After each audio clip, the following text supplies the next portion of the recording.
Salut à tous et bienvenue dans ce nouvel épisode des Connards du Comptoir. C'est encore et toujours nous.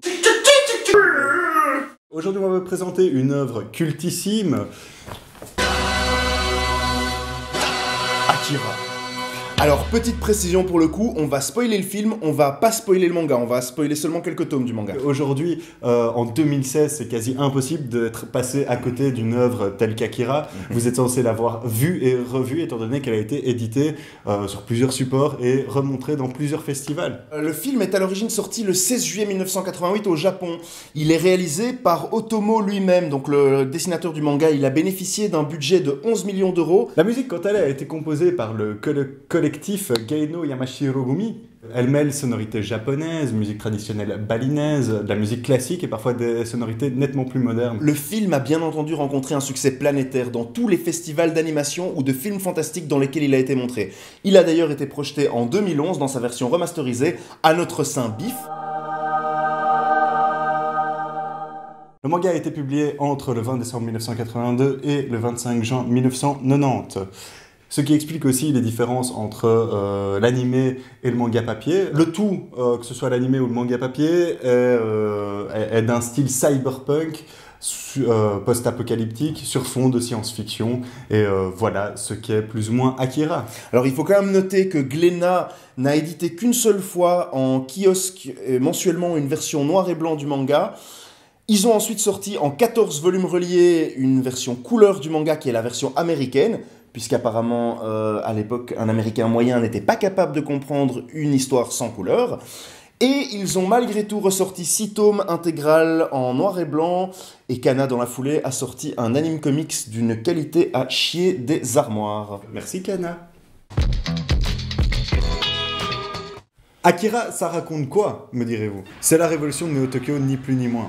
C'est l'histoire de Kaneda et sa bande qui affrontent des bandes rivales et perturbent l'ordre public. Tandis que l'armée poursuit un groupe de résistants qui vient tout juste d'enlever ce fameux numéro 26, Takashi, une expérience humaine. L'armée enlève ensuite Tetsuo pour en faire le sujet d'expérience numéro 41.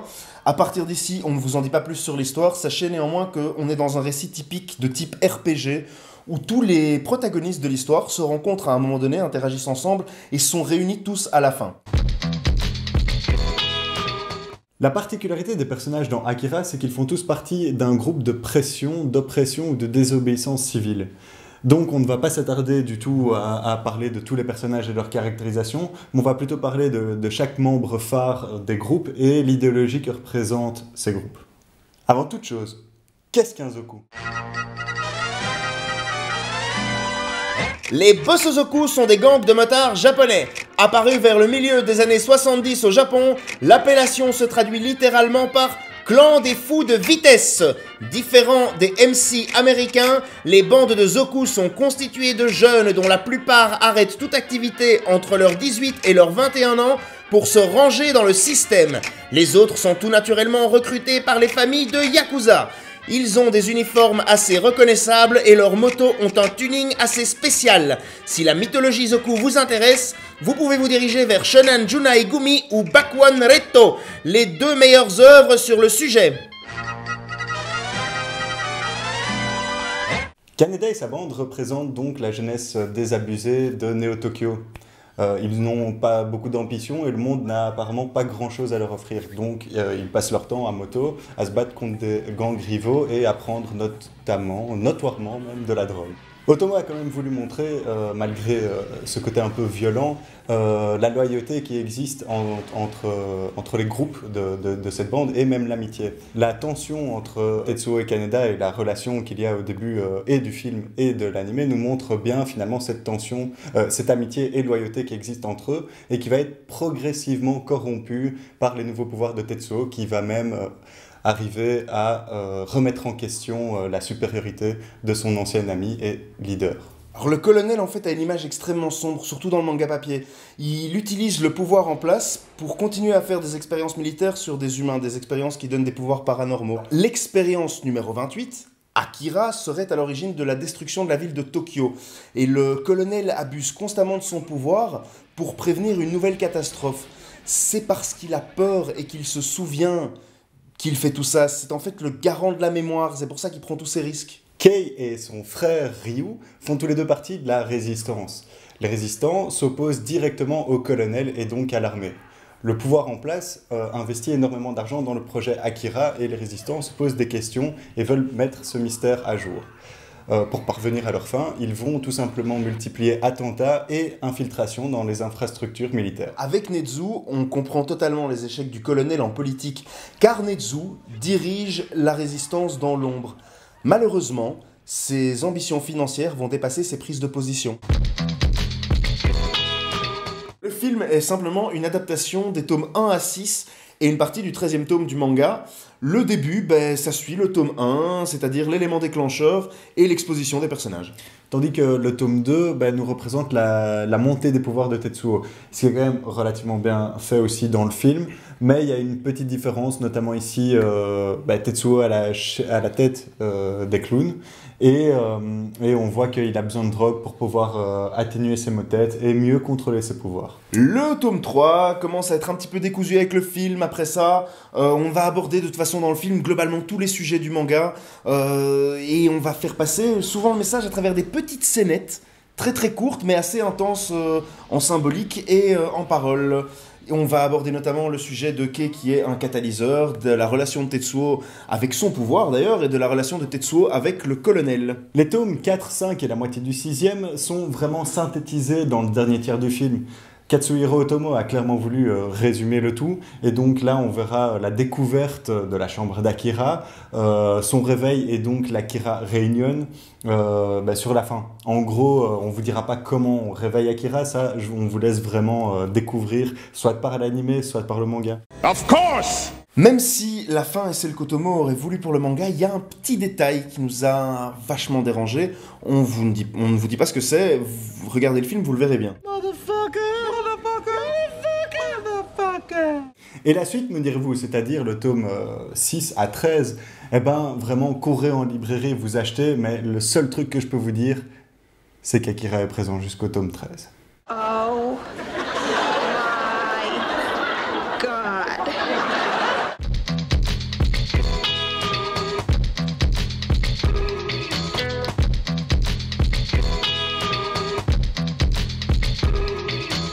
Alors, il y a malgré tout une série de choses qui nous ont un petit peu dérangés et on va faire un petit topo rapide. Miyako. Elle était où, putain? Elle apparaît à peine 3 secondes au début du film et la VO c'est un putain de vieillard qui sert à rien quoi. Elle crève sur un viaduc de merde. En gros, Lady Miyako dans le film, ça donne ça. Tiens, tu veux un bon petit gâteau? Oh, trop bien, merci mec. Chiyoko est un personnage bourré de profondeur, elle accompagne Kei et Kaneda tout au long du récit et elle a un rôle ultra maternel envers ces deux personnages.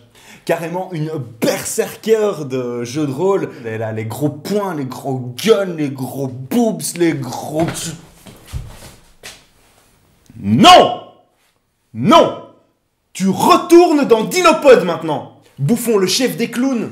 Il apparaît à peine 12 secondes au début du manga, quoi. Franchement, on le voit à peine et il est juste là pour nous montrer le conflit entre Kaneda et les bandes rivales. Alors que sa relation avec Kaneda dans le manga, elle est décisive au déroulement de l'histoire. Exactement, et alors en plus, on lui donne juste 2 pauvres lignes de dialogue, à savoir un « quoi » et un « On arrive à un moment dans le manga où Tetsuo prend la tête des clowns, notamment pour la drogue, hein, n'est-ce pas? Donc ça montre bien sa relation avec la drogue, enfin sa relation par rapport à la drogue, mais aussi c'est là qu'on comprend le conflit qu'il a avec Kaneda. Kaneda. Tetsuo. Kaneda. Kani. Tetsuo. Kaneda. Kaneda. Kaneda. Tetsuo. Tetsuo. Tetsuo. Kaneda. Tetsuo. Kaneda. Kaneda. Kaneda. Tetsuo. Kaneda. Tetsuo. Surtout que c'est dans ces moments-là qu'on comprend nettement mieux le conflit entre la bande à Kaneda et celle des clowns. Parce que les clowns vont commencer à racketter la dope qu'on trouve chez les différents autres groupes. Et c'est vraiment ça qui va démarrer ces violences urbaines. Ça met aussi en place tout ce conflit entre justement drogues qu'on peut trouver au marché noir et les drogues dites légales qu'on trouve plutôt dans l'armée ou en pharmacie qui peuvent être plus dangereuses lorsqu'elles sont entre de mauvaises mains. Fatalement, 2 heures c'est nettement plus court pour pouvoir montrer l'ascension des pouvoirs de Tetsuo alors que dans le manga papier c'est montré en 2000 et des poussières de pages. Néanmoins, on voit vraiment que ça a été mis en scène et très mis en avant dans l'animé au détriment de certains points cruciaux du scénario. Voilà, c'est vrai que ça va beaucoup trop vite, on n'aime pas ça du tout. On passe d'un Tetsuo qui découvre ses pouvoirs à un Tetsuo pleurnichard qui demande de l'aide à tout le monde, comme ça, et ben, du coup ça le rend hyper hautain, hyper arrogant et absolument détestable. C'est un petit peu normal au vu de la puissance qu'il développe, mais on manque un point crucial du manga papier dans l'anime, c'est ce Tetsuo sans drogue qui doit faire abstraction de la drogue pour pouvoir mieux contrôler ses pouvoirs. Alors Nezuo, autant dans l'anime, dans une scène d'à peine 6 minutes, on a tout de suite compris à quel point il influe sur le scénario. Autant dans le manga papier, déjà de 1, il n'y a pas que l'argent qui est sa seule motivation, ce qui le rend déjà un peu plus complexe, mais aussi il nage perpétuellement entre deux eaux et il n'hésite pas à mettre tout en œuvre et à éliminer quiconque se trouve devant lui pour parvenir à ses fins. Akira est bien évidemment entouré de toute une symbolique. Sans s'étendre sur le sujet, on préfère vous renvoyer à la vidéo de Ginger, que vous trouverez en bas dans la description, et elle traite vraiment de l'influence de la Seconde Guerre mondiale sur l'œuvre. On va juste se permettre une petite précision concernant la finalité de la symbolique dans Akira. Effectivement, dans le récit, Akira est entouré d'un halo de mystère que lui confère la majorité des protagonistes, mais aussi on lui donne quasi le pouvoir d'un messie. Alors bon, Akira représente aussi la résurrection de lui-même et de la société. Comment se passe cette résurrection? Tout simplement par la destruction massive de la ville qu'est Neo-Tokyo, et donc de la civilisation. Katsuhiro Otomo a aussi voulu mettre en place le côté expérimental, le côté expérience sur des humains, et ici il met vraiment le côté nippon au côté nazi qu'on pouvait retrouver sur la Deuxième Guerre mondiale, parce qu'il fait ça exclusivement sur des enfants.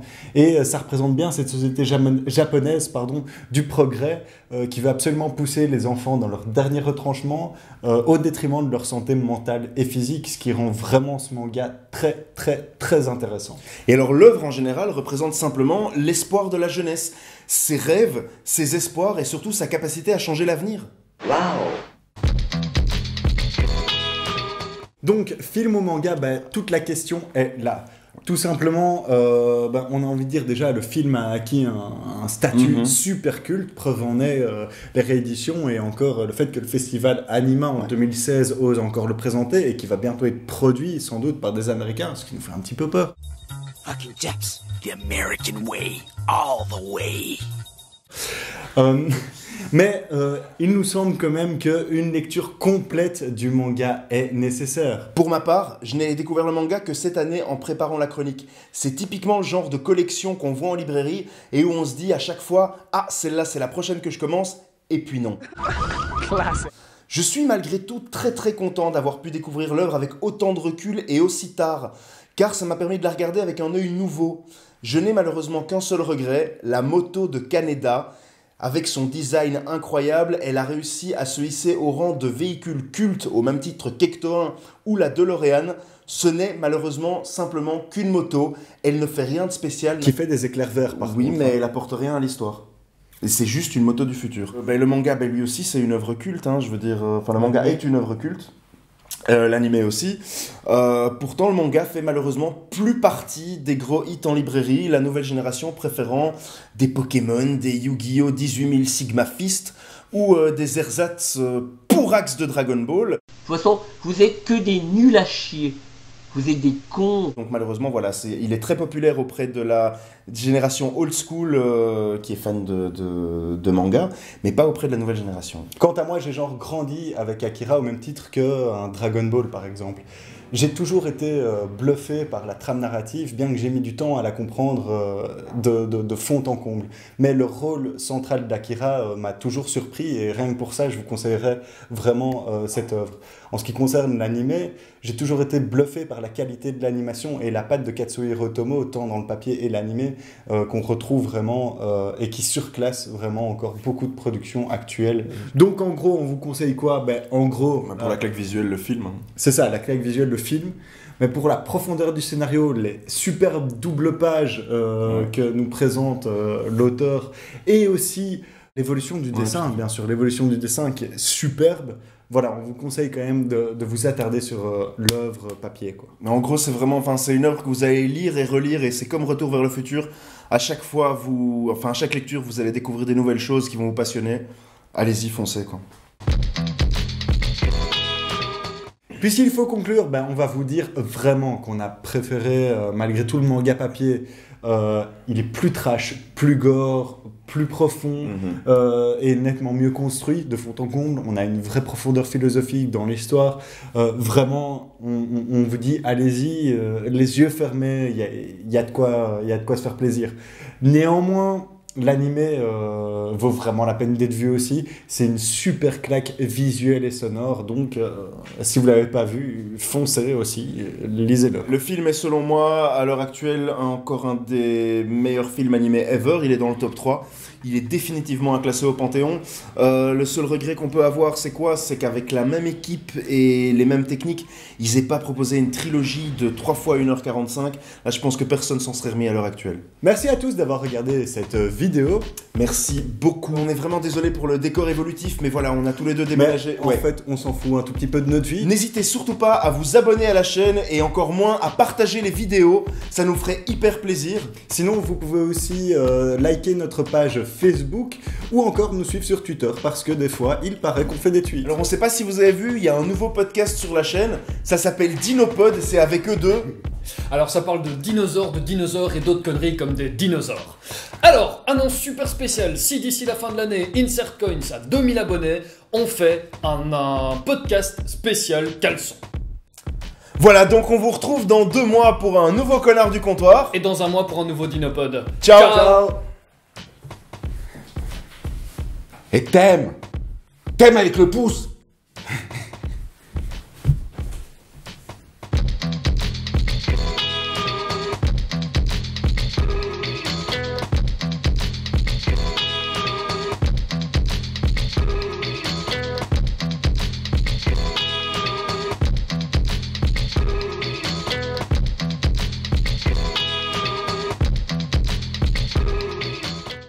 Ah oui, apparemment, Alex du Petit Guide des Clichés / Petit Zizi Productions s'est autoproclamé connard dans son dernier épisode. Donc, monsieur Goldimet, tu es formellement attendu avec nous dans le prochain épisode des vrais connards. Ceux du comptoir.